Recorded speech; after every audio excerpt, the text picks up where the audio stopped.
Coucou, c'est Chloé. Bienvenue sur mon podcast, La Pétillance, un lieu où on parle de toi, de moi, de nos amours et de nous.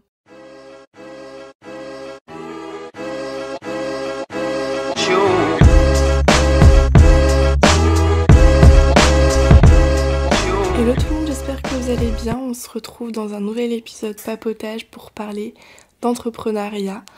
On voit beaucoup sur les réseaux, sur les médias en général, enfin dans les médias, comment aborder justement cette thématique absolument importante et primordiale dans la société dans laquelle on vit aujourd'hui, qu'est l'entrepreneuriat.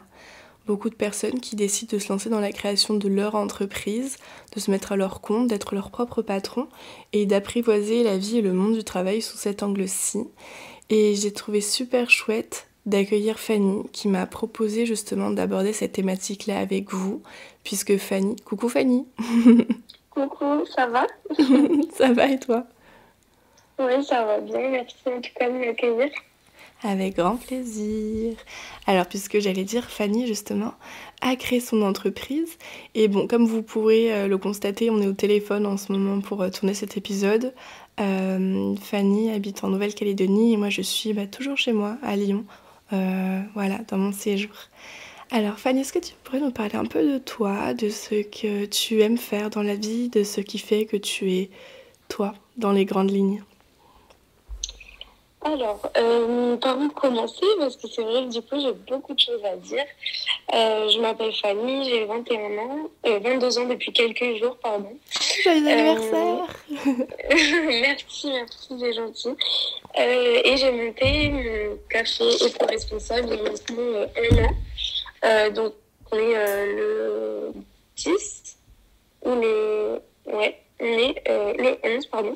Et donc, j'ai monté ce café le 23 décembre 2021. Et donc, on attend l'anniversaire des 1 an avec impatience. Donc, mon café, il s'appelle Origine Café. Il est situé dans un cinéma, un nouveau cinéma qui a ouvert.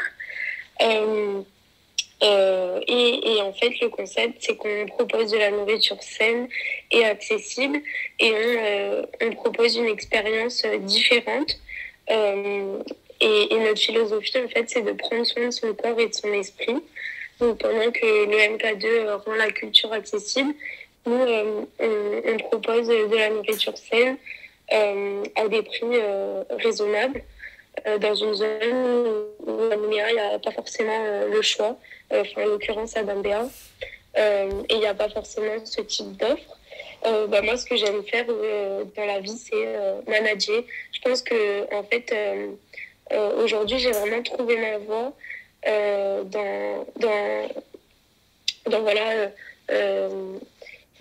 avec l'humain, en fait. Moi, c'est vraiment l'humain qui m'intéresse dans mon job de tous les jours. C'est d'avoir une équipe 100% féminine qui s'entraide, qui fait vivre ce lieu et qui aujourd'hui évolue avec moi, en fait.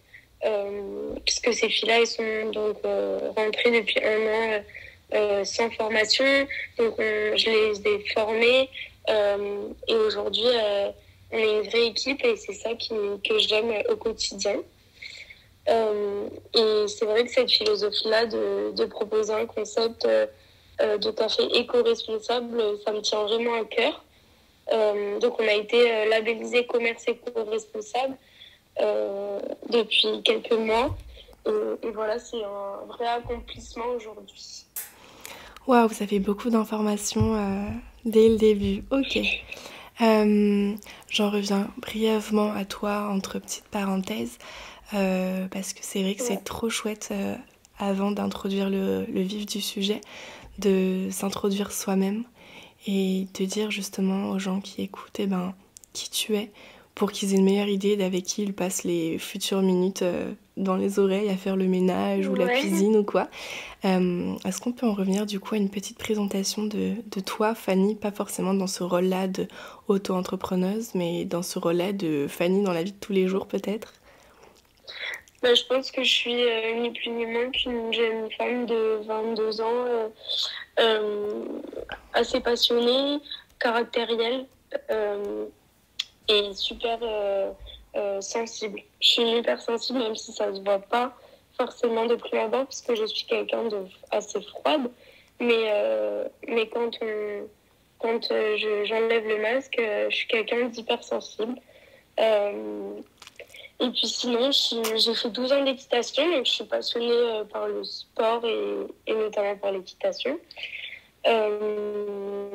J'ai fait une partie de mes études en Australie et je suis revenue en Calédonie, notamment à cause du Covid, où j'ai intégré donc l'école de gestion et de commerce. Et là, je vais être diplômée normalement en mars prochain. Donc, je suis sur la fin de mon cursus scolaire. Et sinon, dans la vie de tous les jours, je suis quelqu'un d'assez sociable. Et je pense que ouais, hypersensible, c'est ce qui me définirait le mieux. Ok, merci beaucoup. Tu as des choses super intéressantes sur lesquelles je pense que je pourrais revenir plus tard dans ta façon de sûrement gérer ton entreprise ou les choses qui font que tu es une patronne qui jusque-là a l'air de bien mener ce qu'elle a créé et la personne que tu es intimement dans la vie plus commune en se détachant de ce rôle-ci justement. Allez, j'en reviens à justement ton projet de création. Déjà, tu as dit un truc tout à l'heure, j'ai pas compris ce que c'était. C'est KM2, un truc comme ça? MK2. Ouais, exactement. En fait, MK2, c'est le nom du cinéma qui a ouvert ses portes sur Dambéa, dans Ah, lequel d'accord. Origin Café est situé. Voilà. Ok, d'accord. D'ailleurs, tu l'as ouvert en fait pour être plus clair, il me semble, c'est un centre commercial, il me semble, non? C'est Ah, un cinéma, c'est ah ça, ouais, d'accord. c'est un cinéma. Je pensais que c'était un grand centre commercial qu'ils avaient créé à Dambeya avec justement un ciné et d'autres endroits où on peut se restaurer, peut-être des magasins, enfin, ok. Ouais, il y a une petite galerie autour, mais c'est vrai que moi, je suis le seul snack qui est vraiment dans le cinéma, dans l'enceinte du cinéma. Ok, d'accord. Et pour ceux qui ne viennent pas de Nouvelle-Calédonie, Dambeya, c'est en grande périphérie de Nouméa, à une bonne vingtaine de minutes en voiture. Voilà, Nouméa qui est la capitale. C'est ça. Alors, est-ce que tu peux nous dire, puisque tu as bien resitué la création de ton projet, mais est-ce que tu peux nous dire comment peut-être tu en es arrivé à le créer, de quelles personnes tu t'es entouré? Est-ce que tu t'es entouré déjà de beaucoup de personnes, dont des professionnels ou uniquement des proches, ou voire uniquement toi d'une certaine façon? Et voilà, c'est déjà bien. L'entourage qui a fait que tu as réussi Ouais. à y parvenir. C'est vrai que pour être assez franche et assez claire, quand on entreprend, je pense qu'on est assez seul, même si on est entouré. Euh, c'est vrai que j'ai eu un entourage euh, divers et variés, notamment ma famille. J'ai toujours grandi en fait dans ce monde. Mes parents sont tous les deux chefs d'entreprise. Euh, j'ai fait une école aujourd'hui, le GC, qui m'a permis aussi d'être entourée par des tuteurs professionnels et académiques dans un parcours entrepreneurial que j'ai intégré en deuxième année. J'ai également intégré le pôle Pépite Nouvelle-Calédonie, qui est un incubateur local et qu'on retrouve aussi en France, qui permet aux jeunes entrepreneurs d'avoir un cadre et d'avoir un accompagnement dans leurs projets qui soit aussi bien professionnel qu'académique. Donc, sous forme de cours du soir, un peu, si je puis dire. Après, j'ai eu aussi un entourage de proches, que ce soit mes amis, ma famille, compagnons, etc., qui ont été là pour moi, qui m'ont beaucoup soutenu. Mais c'est vrai que quand on entreprend, il faut savoir qu'on se retrouve assez seul face à nous-mêmes et face aux difficultés qu'on peut rencontrer, puisque c'est vrai que c'est souvent... c'est pas un long fleuve tranquille et c'est souvent assez compliqué. Notamment, je pense à plusieurs étapes d'un projet, des hauts, des bas, des pleurs, des joies, des petites victoires. Et on avance et il faut avoir une certaine, comment dirais-je, inconscience qui nous permet de ne pas savoir à quoi on va faire face. Et du coup, on continue à avancer petit à petit. Mais pour en revenir sur l'entourage, c'est vrai que je me suis retrouvée assez seule quand même. Est-ce qu'il y a des gens justement dans ton entourage qui t'ont certes supporté, mais d'autres qui t'ont peut-être freiné dans ton projet alors pas forcément en voulant être, comment dire, méchant ou quoi que ce soit, mais plutôt en étant dans une sorte de prévention, mais en te disant bah c'est peut-être un peu risqué ou je pense pas que tu y arriverais, t'as peut-être pas les épaules assez larges, tu sais, pas forcément avec Ouais. malveillance, mais qui ont quand même fait que tu as peut-être remis en cause ton projet. C'est vrai que dans ces moments-là, on fait vite le tri. Beaucoup de gens qu'on pensait bien positifs et surtout qui nous voulaient du bien tournent un peu leur veste parce que forcément, moi j'ai réussi à monter mon entreprise, ce qui n'est pas le cas de tout le monde. Euh, Ça attise peut-être des comportements un peu envieux ou voilà. Donc c'est vrai qu'on fait vite le tri.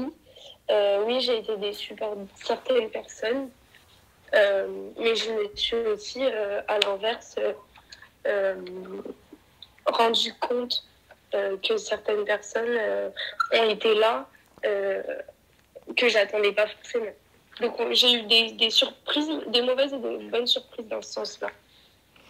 Ok. Et est-ce que toi, par rapport à toi-même, tu t'es parfois remise en question ou est-ce que enfin, comment dire, sur la création de ton projet, son aboutissement, ou est-ce que tu as toujours été quand même quelque part profondément convaincue que tu y parviendrais? Ah non, moi j'ai beaucoup douté et j'ai un... Tu vois, on dit souvent qu'il faut pas parler de ses projets, mais moi j'ai un avis très tranché sur la question parce que je sais que ce qui m'a permis aussi d'arriver à un produit final qui soit quand même assez abouti, c'est d'en avoir parlé autour de moi. J'ai jamais caché ce que je faisais. J'en ai beaucoup parlé aux gens autour de moi. Et en fait, ça m'a permis d'avoir une idée de ce que le consommateur calédonien attendait dans cette zone-là. Et du coup, d'arriver à un produit final qui soit presque, je dirais, abouti. Et en fait, je pense que j'avais aussi besoin personnellement de, de regagner confiance en moi et de gagner de l'assurance. Et c'est pour ça que j'en ai beaucoup parlé, parce que moi, j'ai beaucoup douté. Hein. On ne dirait pas, mais je me remettais constamment en question parce que des fois, on a des bonnes nouvelles, des très mauvaises. Donc, c'est un peu les montagnes russes. Et en fait, à un mois de l'ouverture, tout s'est aligné. Et là, je me suis dit, on y va. Et là, il n'y avait plus de questions à se poser. Par contre, c'était vraiment au dernier moment que ça s'est aligné. Mais pendant les 6 mois où j'ai bossé sur le projet, ça a été que des hauts, des bas constamment. Donc oui, j'ai beaucoup douté, ouais. Qu'est-ce que tu veux dire par aligner? Qu'est-ce qui s'est aligné exactement? La certitude que ça allait ouvrir? Bah, tu sais, moi, je crois beaucoup Enfin, je suis très spirituelle et je pense que rien n'arrive par hasard. Et en fait, il y avait toujours quelque chose qui n'y allait pas, ou une mauvaise nouvelle, ou quelque chose qui faisait qu'on doutait, qu'on remettait tout en cause. Et un mois avant l'ouverture, il n'y avait plus tout ça. Il n'y avait que des points qui s'amélioraient, des bonnes nouvelles, des choses qui allaient de mieux en mieux. Et là, je me suis dit, ok, c'est, c'est mon, enfin, je veux dire, c'est mon étoile qui me dit que là, faut y aller. Et à partir de ce moment-là, il n'y avait plus de doute et c'était à fond jusqu'à l'ouverture. Ok, c'est incroyable. Est-ce que tu as eu des retours de professionnels par rapport à ton projet? Des gens qui sont venus apporter leur petit grain de sel en voulant te donner des conseils ou pas forcément, qui l'ont fait de façon peut-être un peu plus malveillante ou des gens qui sont venus peut-être te soumettre oui, des idées pour faire grandir ton entreprise ou la maintenir de façon stable, etc. etc. Ouais, c'est vrai que j'ai eu beaucoup de retours, bah, notamment de personnes de mon réseau, enfin, de personnes que j'avais rencontrées pendant toute cette période de création, qui n'ont pas toujours été bienveillantes en effet. Notamment, je pense à une personne qui m'a suivie pendant mon parcours à l'EGC et qui a été raconter certaines informations assez confidentielles. Euh, des choses comme ça, mais je pense qu'on se relève toujours de ce genre de choses. Et en fait, quand on voit tout le soutien et tout l'amour qu'on va apporter à l'ouverture, et ben, je me suis dit, franchement, il y a des critiques, certes, il y en aura toujours, mais la majorité, de la bienveillance et des bonnes vibes. Donc, du coup, franchement, ça fait chaud au cœur quand ça se passe. Est-ce que, je te l'ai pas demandé, ça me semble important de te poser la question, est-ce que le fait de créer sa propre entreprise, c'est quelque chose qui vibre en toi depuis longtemps, ou est-ce que ça s'est vraiment manifesté eh bien, avant que tu penses à réellement créer eh bien, ton café? Non, c'est vrai que j'ai toujours voulu être chef d'entreprise. Je me souviens une seconde, en fait, quand je suis rentrée au lycée, je vais dire à ma mère, tu vois, maman, je serai jamais salariée. De ma vie, je serai jamais salariée. Et je suis même pas sortie de mes études quand j'ai créé Origine, mais en dernière année de mes études, j'ai créé une entreprise, donc j'ai jamais été salariée de ma vie. Donc je pense que c'est dans mes gènes, en fait, c'est héréditaire. Et justement, parlons d'hérédité, est-ce que tu penses que le fait que tes deux parents soient chefs d'entreprise, ça a une influence sur toi, ce que tu veux faire, ce que tu fais déjà? Ou est-ce que c'est compliqué à répondre comme question, mais est-ce que tu penses que même si ces deux personnes-là de ta vie ne feraient pas ce métier-là, toi, c'est quelque chose qui aurait pu néanmoins te convenir et te faire envie? En fait, je pense qu'ils m'ont vraiment inculqué quand même des valeurs qui sont essentielles dans l'entrepreneuriat, notamment le travail. Euh, donc non, je pense que c'est directement lié. Et en plus de ça, j'ai toujours grandi dans ce monde. Donc j'avais déjà une connaissance du monde de l'entreprise depuis petit. Donc je pense que ça a beaucoup joué. D'accord. Est-ce que tu peux est-ce que tu pourrais nous en dire un peu plus sur le nom que tu as choisi pour ta création? Ouais, alors Origine, ça fait appel à beaucoup de choses. Donc d'abord, je pense que la première chose, c'est Origine, c'est aussi un café qui était juste en bas de chez moi en Australie, qui s'appelle Soul Origine.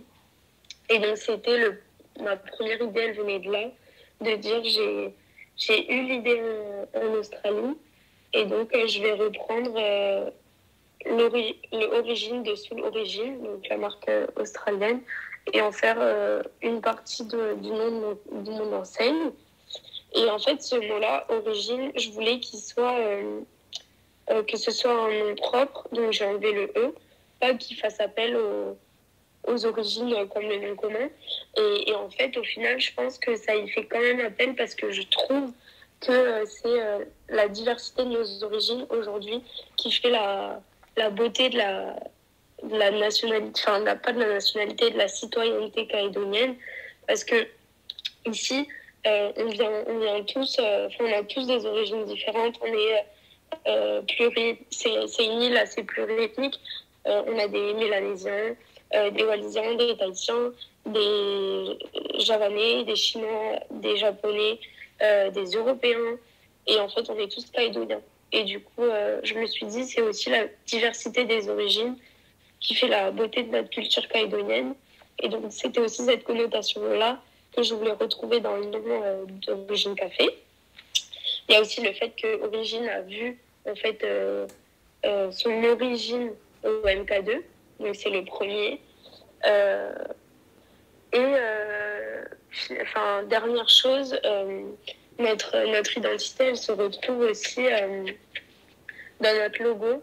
Donc le rond autour je sais pas si vous avez déjà vu mon logo, c'est en fait des ferrofluides.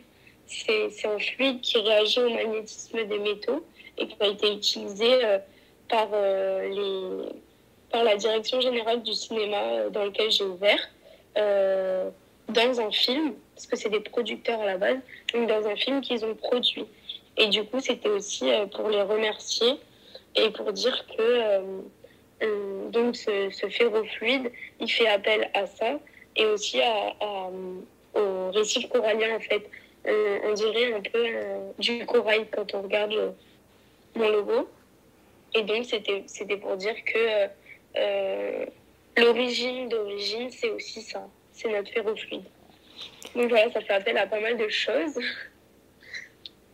Est-ce que d'ailleurs ton Origine, ton entreprise, a un compte Instagram que je pourrais mettre en description si toutefois ça intéresse eh bien, quelqu'un d'aller voir, de se renseigner pour aller faire un tour à ton café en Nouvelle-Calédonie ou même des gens en France et ailleurs qui nous écoutent, qui seraient intéressés de peut-être voir justement ce que tu proposes sur ton Instagram ou ton Facebook d'ailleurs, l'un ou l'autre. Oui, bien sûr, c'est Origine Café NC. Ok. Je te l'enverrai et puis tu pourras le mettrai, le partager avec plaisir. Exactement, je le mettrai en description. Si vous voulez y faire un tour, vous êtes conviés et bien justement invités à le faire. Alors j'en viens un peu à l'aspect le plus pratique. Comment tu as fait pour t'entourer Quels ont été tes critères de sélection pour t'entourer et bien justement de ton équipe actuelle?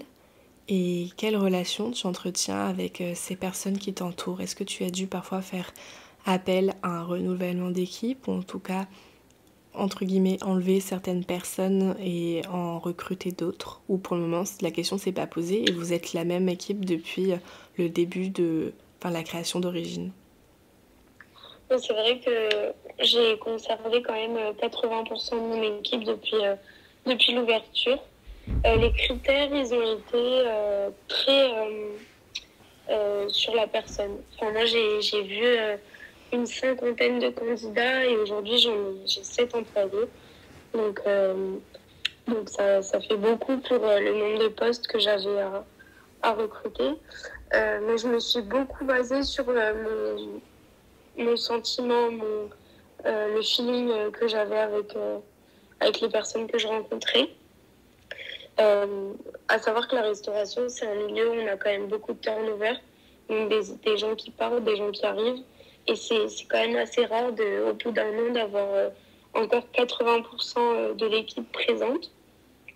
J'ai quand même eu aussi des moments un peu moins drôles où j'ai dû me séparer de certaines personnes de mon équipe pour des raisons qui resteront confidentielles. Je vais pas, voilà. Mais en tout cas, c'est vrai que je souhaite aujourd'hui travailler avec des femmes. Donc mon équipe est 100% féminine. Elles sont toutes plus âgées que moi, mais elles ont toutes moins de 30 ans. Elles sont toutes calédoniennes et on vient de divers horizons.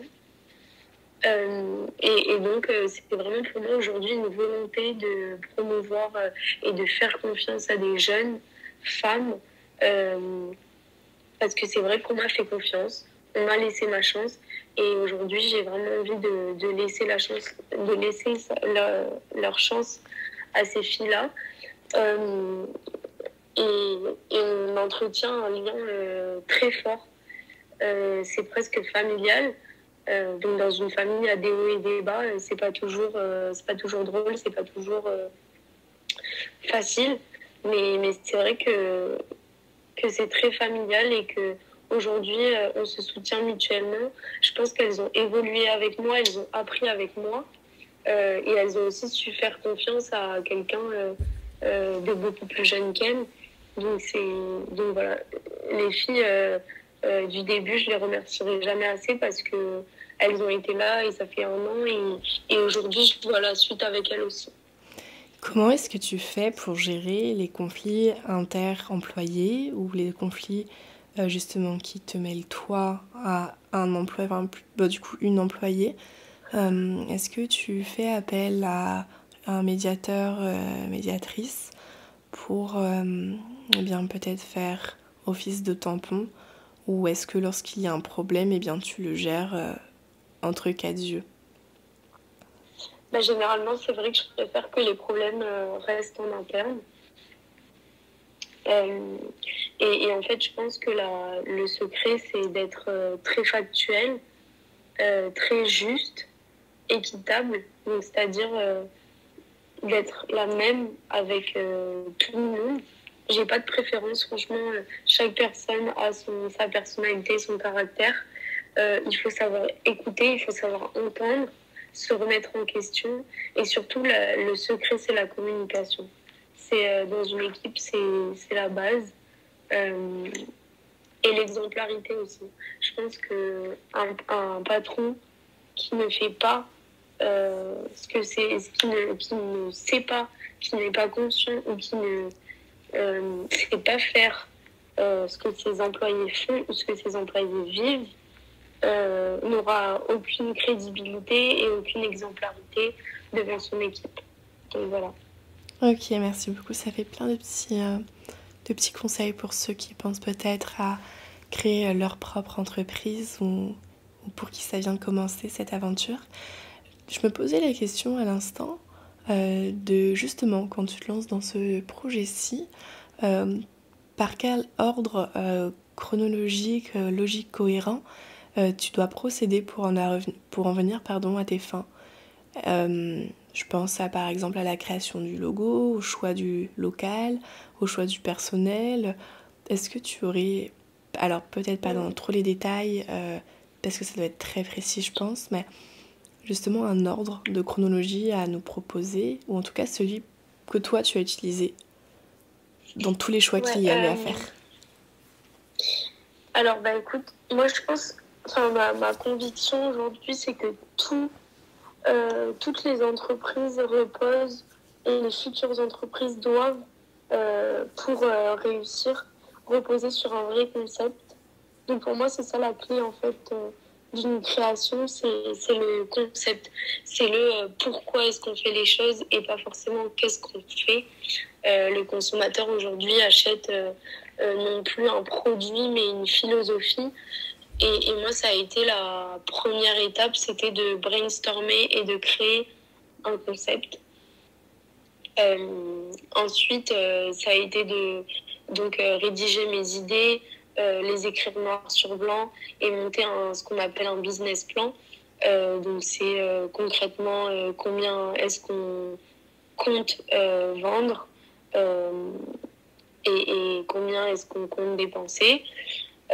Pour avoir une idée de la rentabilité. Et en fait, ce business plan, il repose sur une étude de marché. Donc, on va sur le terrain, on regarde le comportement du consommateur, etc. Et en fait, on monte un tableau, et c'est un fichier Excel très financier qu'on va ensuite présenter aux banques. Et donc, après, on va avoir un accord de crédit bancaire ou non.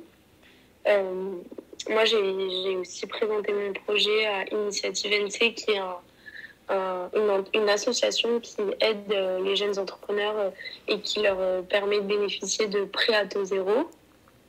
Et donc, en fait, après, j'ai eu des accords de financement. Et après, c'est toute la partie recherche de local, recrutement, communication et achat du stock, du matériel et du stock, et surtout la phase aussi des travaux. Nous, on a une grosse phase de travaux, donc en fait, j'ai suivi le chantier donc on va dire du point zéro aux dernières finitions. Donc une période assez stressante aussi, où je me suis retrouvée face au monde très masculin et très dur du bâtiment, et où petite jeune de 21 ans sans expérience, j'ai dû affirmer mon point de vue, dire ce que je pensais, aussi parler de mes craintes. Et en fait, au final, c'est ça qui m'a forgé, je pense, le plus dans toute la création, qui m'a marqué, c'est cette étape-là de la construction. Et après, J-30, un mois avant l'ouverture, donc c'est toute cette mise en place sur le terrain, le recrutement des équipes, la création donc, des fiches de poste, des contrats de travail, toute cette partie administrative aussi. Et voilà. Est-ce, l'ouverture. est-ce que tu as fait des formations au préalable avant de te lancer dans tout ça ou en même temps? Ouais, je pense que le GC, c'est quand même une formation Oui. très axée sur tout ce monde-là, le commerce, la comptabilité, la gestion, la finance. Donc ça m'a beaucoup aidé. Après, non, j'ai pas fait de formation dans tout ce qui est cuisine, management d'un restaurant, etc. Et je me suis formée sur le terrain pour tout ça. Ok, d'accord. Et justement, en parlant de se former, est-ce que tes parents et toi, vous avez peut-être, je sais pas, est-ce que tu as reçu des conseils de leur part comment ça s'est passé quand ils ont vu leur enfant monter son entreprise à 21 ans? Je pense qu'ils ont eu peur. Euh, Ça a été un peu les premiers à me freiner quand même et à me prévenir, mais ils ont été très bien parce qu'ils m'ont soutenu aussi bien psychologiquement que dans comment dirais-je, dans les méthodes, dans tout ça. Donc je pense qu'ils ont eu peur, mais ils m'ont laissé faire, ils m'ont fait confiance. Et est-ce que maintenant, ils sont super fiers, j'imagine, et te soutiennent à 100% dans ce que tu fais, puisque finalement tu as réussi à aller jusqu'au bout des choses? Oui, franchement, ils me soutiendront toujours et je sais que ça, c'est aussi un gros plus. Après, aujourd'hui, ils me préviennent quand même que la vie est courte, il faut quand même profiter parce que là, ça fait 1 an et je bosse beaucoup. Après, j'ai aussi su prendre quand même quelques moments pour moi, mais ils me préviennent en me disant que c'est que le début et qu'il faut quand même que j'aille étape par étape parce que j'ai fait un gros bond en avant en moins d'1 an, quoi.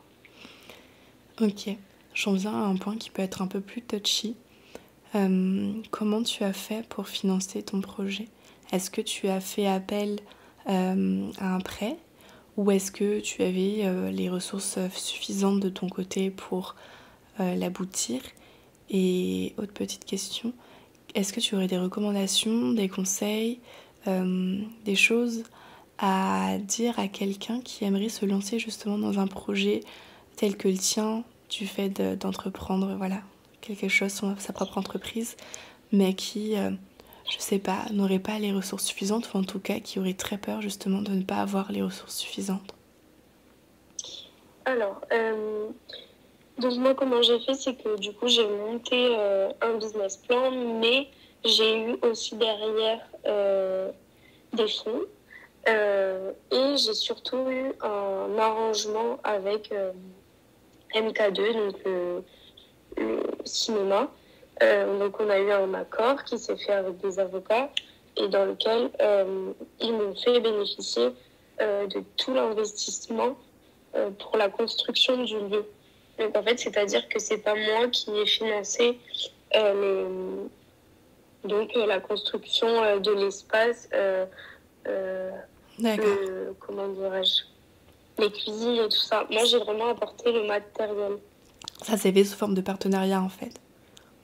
C'est ça, c'est une convention de. Ouais, c'est une convention qu'on a passée. Et parce que eux voulaient vraiment m'aider, m'accompagner et soutenir la jeunesse. Et moi, j'avais pas forcément les moyens. Et voilà. Donc, on a fait une convention de partenariat. Et pour le reste, j'ai été voir, comme je te disais, Initiative NC. Qui est une association qui aide, comme je te disais, les jeunes entrepreneurs et la banque. Donc voilà. Et qu'est-ce que tu pourrais dire justement à ces personnes qui Ouais. aimeraient... La deuxième question, j'avais Exactement. oublié. Je leur dirais de jamais laisser tomber, de jamais lâcher parce que moi, au début, c'était un peu mission impossible dans le sens où l'investissement pour construire dans un espace pareil, il était trop conséquent. Donc pour moi, ce projet-là, c'était même pas une option. Et en fait, il y a toujours des solutions. Euh, et après, au niveau des banques et tout ça, faut vraiment pas se décourager parce que vous n'allez pas avoir un accord bancaire directement, enfin, à moins de vraiment avoir un dossier en béton ou des appuis. Mais le passage des banques, il est assez crucial et il faut vraiment pas se décourager. Est-ce que on pourrait revenir sur ce moment où tu parlais de tes employées femmes? J'ai cru comprendre qu'il y avait une certaine symbolique du coup à choisir ton équipe, du fait que tu es reconnaissante qu'on t'ait fait confiance à toi, Fanny, qui avait 21 ans et qui est une femme. Mais est-ce qu'il y aurait aussi une décision plus politique qui était prise pour laisser peut-être la femme plus s'ancrer dans le monde du travail, ou qu'est-ce que tu en penses? C'est vrai que je trouve qu'en Calédonie, c'est dur d'être une femme.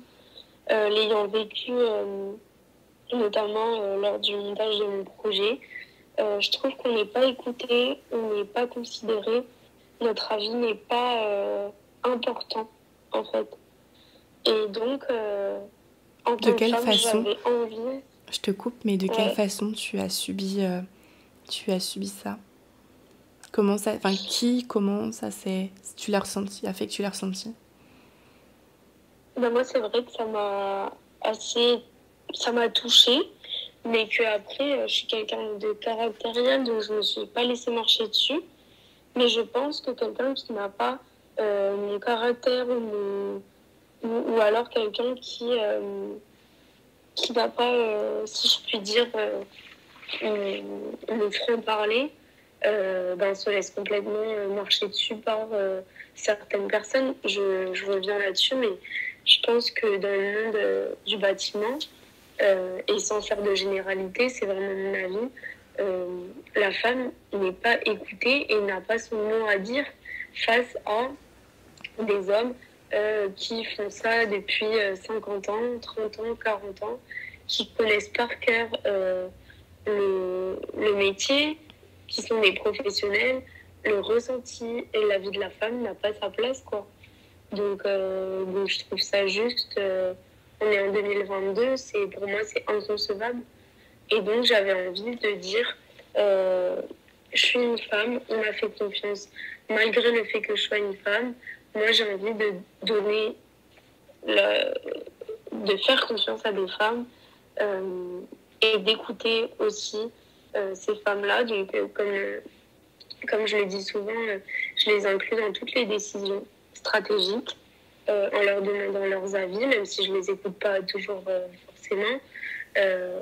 Même si je les écoute pas dans mes choix, je les prends toujours en compte. Et c'est vrai que c'est elles qui font vivre ce lieu aujourd'hui. Moi, je suis que, on va dire, le gouvernail. Donc, je montre la voie, le chemin. Et elles sont la coque et les voiles du bateau qui font vraiment, qui animent ce lieu, qui font vivre l'espace, quoi. Quels objectifs tu as pour les mois qui arrivent, et est-ce que tu as des projets en particulier pour ton entreprise, ou est-ce que ce qui se passe là actuellement te convient et tu aimerais que ça garde la tournure que ça a actuelle? Moi, je suis quelqu'un qui en veut toujours plus, donc le jour où j'aurai plus de projets, je serai très malheureuse, je pense. Donc là, on est en train d'ouvrir un nouveau concept, donc on l'annonce demain soir. Je pense que ce petit podcast sortira après, donc je le dis. Donc on va proposer en fait des séances VIP avec un accès à un bar qui va s'appeler l'Origine Bar, dans lequel on pourra venir boire un coup, se restaurer et profiter d'un moment en après-séance, toujours au MK2. Et après, personnellement, je suis aussi sur d'autres projets qui n'ont rien à voir avec Origine et que j'annoncerai peut-être un peu plus tard.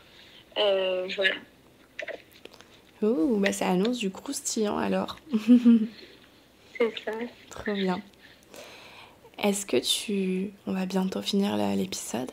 Est-ce que tu pourrais nous en dire plus sur ce que cette aventure jusqu'à aujourd'hui t'a appris, Et est-ce que tu aurais... Alors tu en as déjà donné, cité quelques-uns, mais est-ce que tu aurais des conseils, des recommandations, des mises en garde à donner à quelqu'un qui aimerait justement se lancer dans un projet tel que le tien? Je pense que en fait, ce projet, il fait en grande partie la femme que je suis devenue aujourd'hui. Euh, il m'a permis de me découvrir déjà moi-même, d'en apprendre plus sur ma personnalité, sur qui j'étais, sur mes forces, mes faiblesses, euh, et sur mes limites aussi, parce que j'ai eu des moments où j'étais à bout. Et donc là, en fait, on commence à comprendre et à connaître et à toucher nos limites. Donc ça, humainement, c'est juste extraordinaire. J'ai aussi, j'en ai appris plus sur le côté humain et apprendre, comprendre l'autre, ce qui me permet aujourd'hui d'être, je pense, une meilleure manager qu'au début. Et aujourd'hui, j'adore ce que je fais, je suis très épanouie dans ce que je fais. J'aimerais que ça continue et je croise les doigts pour que mon chemin soit on va dire, le plus, je sais pas, le plus peut-être doux possible. Pas que la vie enfin, après, la vie, elle me fera toujours un peu des hauts et des bas, ça c'est sûr, mais voilà. Et sinon, au niveau des conseils, je pense qu'en fait, il faut être conscient que la success story à l'américaine qu'on voit dans les films, elle n'existe pas. Que monter un projet, c'est surtout du travail, mais que si on met l'intelligence et l'intelligence au premier plan dans tout ce qu'on fait, ça fonctionne. Ça fonctionne toujours. Et qu'il ne faut pas se décourager et que tout est possible, même avec moins de moyens ou même sans un entourage qui soit vraiment dans ce milieu-là. Donc voilà, et je souhaite aujourd'hui à tous les gens qui se lancent et qui souhaitent se lancer, je leur conseille d'y aller. Et je souhaite que tous ces projets, ces beaux projets que je vois fleurissent et que les jeunes reprennent un peu de la place dans ce monde-là de l'entrepreneuriat. Merci pour tout, Fanny. Et comme tu l'as dit en amont, je pense, tous les auditeuristes te souhaitent justement un avenir doux, comme tu l'as si bien dit. Et c'est ce qu'on vous souhaite aussi à vous aussi. Et moi qui ne suis pas auto-entrepreneuse, mais qui est gorgée de projets également, et divers et variés, comme j'ai pu entendre que tu l'es aussi. Si j'ai un mot à dire pour conclure ce podcast qui était beaucoup trop chouette, ce serait de... Parfois, je pense qu'il ne faut pas trop réfléchir et qu'il faut se faire juste infiniment confiance et de se dire que si cette idée-là a mûri dans notre tête, de loin ou de près, c'est que ça fait sens, c'est que ça résonne en nous et qu'il faut juste s'écouter et se prendre par la main et s'accompagner dans justement comment je peux créer ce projet, de qui je peux m'entourer, à commencer par moi-même. Et voilà, juste mettre en place tout ce qu'on peut mettre en place pour se donner les moyens et aller jusqu'au bout des choses parce que finalement, énormément de choses sont à notre portée et sont réalisables lorsqu'on fait choix de choisir un entourage en or, de qualité et surtout quand on fait choix de se lancer, de se jeter à l'eau. Ouais, je suis tout à fait d'accord avec toi là-dessus. Je te fais des gros bisous, Fanny. Prends soin de toi. On se retrouve peut-être bientôt pour un épisode ou un peu plus tard quand on trouvera le temps chacune de notre côté. Et puis je vous embrasse vous aussi, prenez soin de vous. Et de là où vous êtes, à l'heure à laquelle vous écoutez cet épisode, on espère que ça vous aura apporté plein de clés. Est-ce que tu restes ouverte, Fanny? Est-ce que des gens, peut-être, viennent te poser des questions sur la création de ton projet? Si, voilà, ils se posent des questions pour oui, que avec leur... plaisir. Et généralement, je rencontre même certaines personnes, certains jeunes qui ont des projets, donc c'est avec plaisir. Envoyez-moi des messages et on se boira un café chez Origine avec plaisir. Bon ben voilà. Allez, gros bisous. Gros bisous.